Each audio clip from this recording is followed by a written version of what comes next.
Welcome back to the Hat Rack.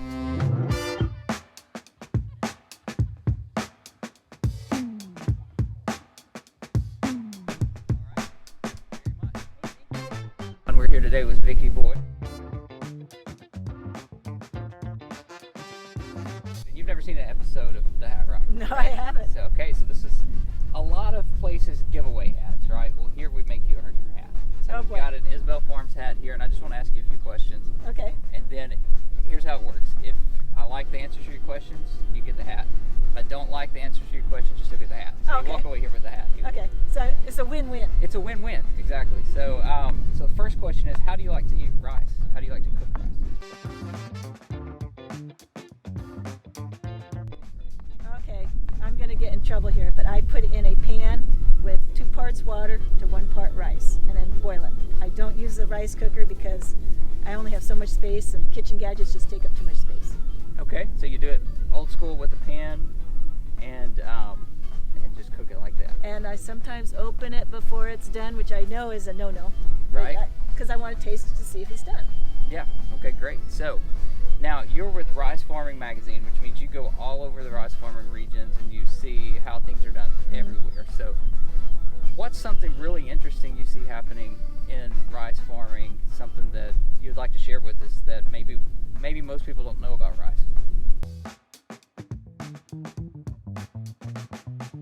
Well, it's truly an environmental crop because in the winter you'll see birds out here, guys down in South Louisiana, and even you guys are starting to look at crawfish as a winter crop because they're the ultimate recyclers. They take that rice stubble, they eat it, they produce a marketable crop, and then the next spring there's no more stubble left.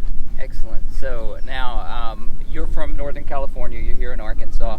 Tell me about some of the differences you see with farming in the Mid-South and in California, because we are truly a national crop. I mean, we have rice that is grown over on the West Coast and then here in the Mid-South.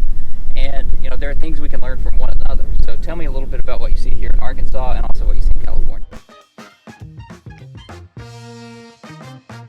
I mean, we can look out here right now and there's water in your fields. Out in California right now, there's a lack of water.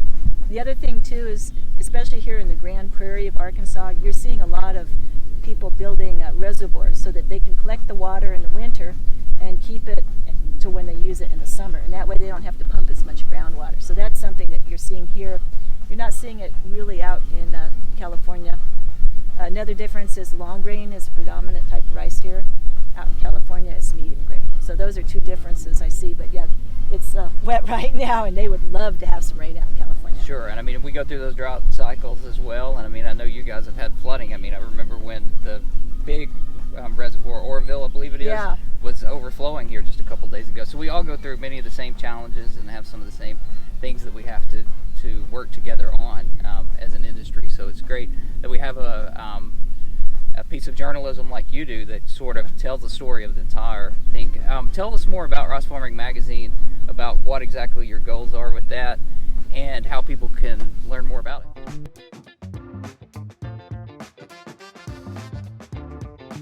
Well, you can go online at www.ricefarming.com. If you're a rice producer, you can sign up for a free copy.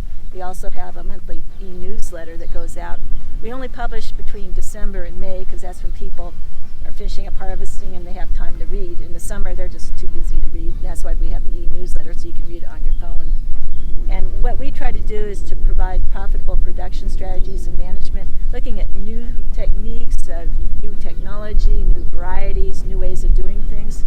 Because yesterday I was up in Cotton Plant talking to a grower who's looking at drilling hybrids at a very low seeding rate into a cover crop.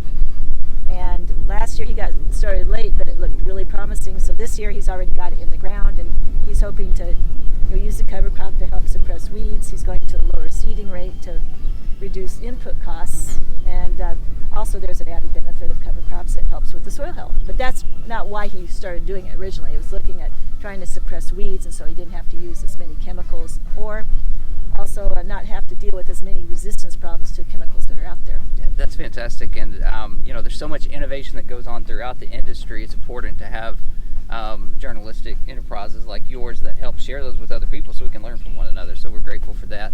Grateful for you being here today. And one question I always like to ask people, because we've had people that do have a farming background, people who don't, but when you hear the word farm, what's the first thing that comes to your mind?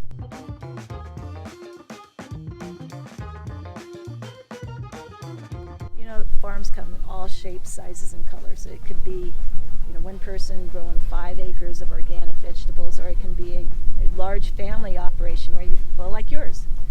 And people think, oh, well, they're not family farmers. No, they're family farmers. They may be incorporated, so technically they're a corporate farm, but they do that for tax and liability sake. But, you know, all your family, they're still calling the shots. So, I mean, you're a family farm, so it's really hard to pinpoint what a true farm is. Yeah, well, that's a great point, and you're right. I think the statistics show that 93% of the farms, if I'm not mistaken on that number, across the United States are family farms. So just because they embrace technology, they embrace business structures that make the most sense, just like any business, doesn't mean that it's not a family enterprise. And so that's a great point you made. Really grateful for you taking the time to be on the Hat Rack, and you have earned your Isabel Farms hat. Oh, good. I'm going to wear this with pride. I love this, and this way too I can wear it to a field day, and I don't have to worry about if I wear one from a chemical company or a seed company, I may upset another chemical company or seed company. This way, I don't. You're unbiased now. Yeah. So. All right. Thank you very much. Hey, thank you. Hey. Yeah. Perfect.